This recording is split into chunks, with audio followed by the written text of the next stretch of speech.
साथियों, साधारण आदतें और नियमित दिनचर्या के क्रम में पृष्ठ 21 से सुनते हैं। पहले 1-2 महीने में उसे हम जो यह आदत डाल देते हैं कि वह अकेला नहीं रह सकता, वह आदत बाद में भी हम पकाते रहते हैं। दादी, नानी, मौसियों और बुआओं के चले जाने के बाद भी कई रिश्तेदार आते जाते जो बच्चे को गोद में लेकर खिलाना अपना परम कर्तव्य समझते हैं।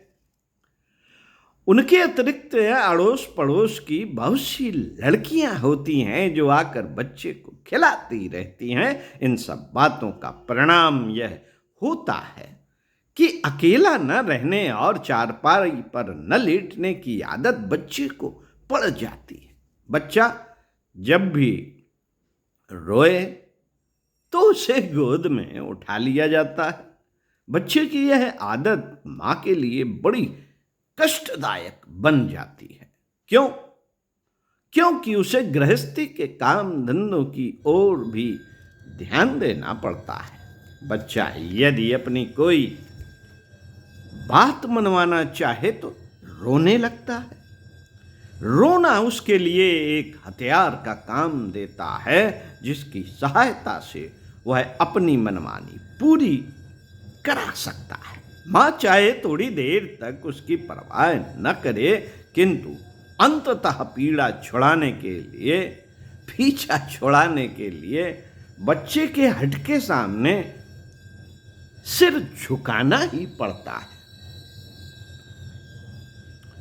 माँ बहुधा यह कहती सुनी जाती है कि बच्चा बड़ा हठीला है, अपनी हट पूरी किए बिना मानता ही नहीं। किंतु इन आदतों के लिए माँ स्वयं ही तो जिम्मेदार होती है। जब वह छोटा था तो ममता के कारण उसे लेटने या रोने नहीं दिया, या छोटा होने के कारण उस पर तरस आ गया, किंतु इसका परिणाम यह हुआ कि बच्चे को ऐसी आदतें पड़ गईं जो अब नाराज होने, धमकाने या मारने पीटने से भी नहीं छूटती।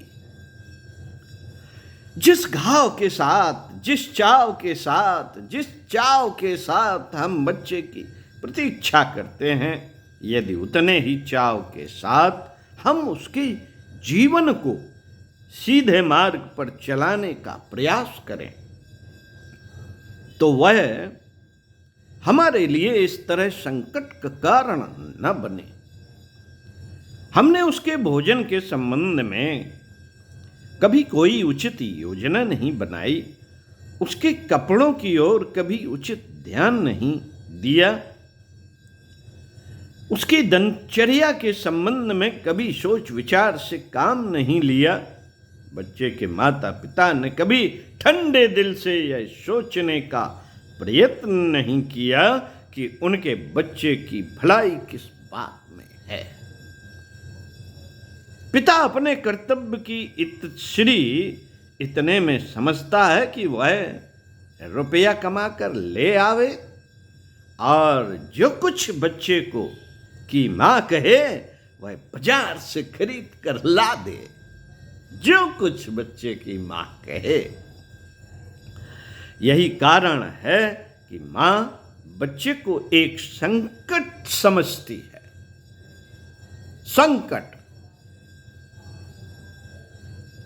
क्योंकि वो सारे दिन उसके गले का हार बने रहते हैं। उसका हाथ बटाने वाला कोई नहीं होता। जब बच्चा होता है तो पिता उसके लिए खिलौने लाता है, किंतु जब बच्चा थोड़ा बड़ा हो जाता है तो पिता उसे धमकाने भी लगता है।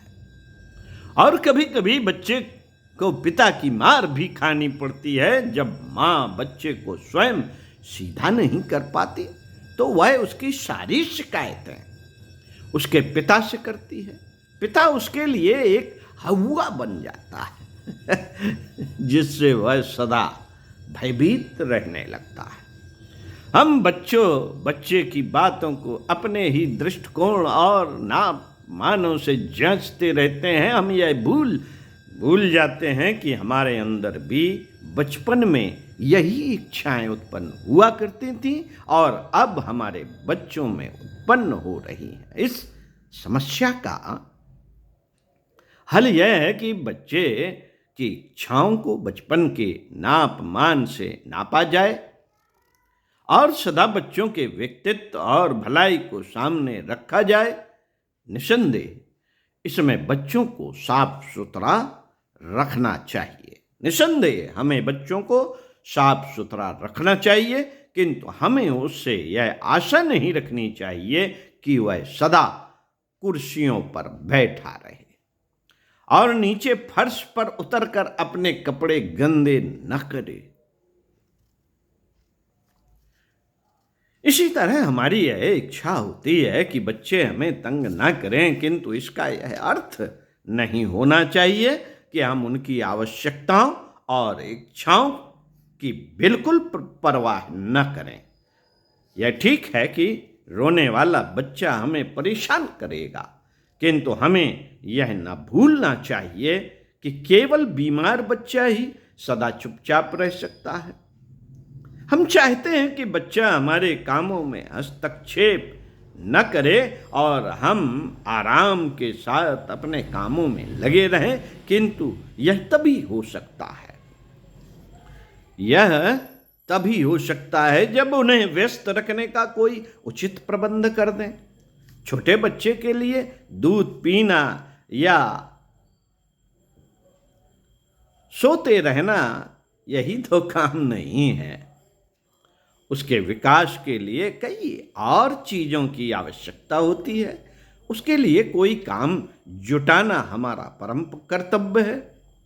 बच्चे केवल घर में ही तंग नहीं करते, वे बाहर भी मंदिरों में, जलसों में, रेल या मोटर यात्रा आदि में तथा अन्य जगहों में भी तंग करते हैं। इसका कारण केवल यही होता है कि हम उन्हें न तो घर में व्यस्त रख सकते हैं और न ही हम उन्हें ठीक ढंग से बाहर ले जाना चाहते हैं, न जानते हैं। यदि तुम शुरू में ही यह आदत डाल दो कि वह दिन में कुछ घंटे मां के बिना रह सके, तो बाद में हम उसे कई तरीकों में बहला सकते हैं। वह खिलौने से खेल सकता है, अपनी आयु वाले साथियों के साथ खेल सकता है, किंतु बच्चे के लिए खुली और साफ सुथरी जगह का होना नितांत आवश्यक है। उसके साथ खेलने वाले उसके समन्वयक होने चाहिए। खिलौने ऐसे होने चाहिए जो उसकी आयु, उसके मानसिक स्तर तथा उसकी तबीयत के अनुकूल हों।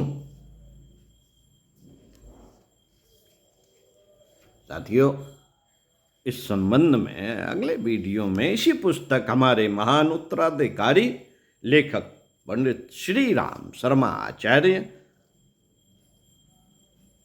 से पढ़कर अगले वीडियो में सुनाएंगे दिनचर्या, नींद, नहलाने का समय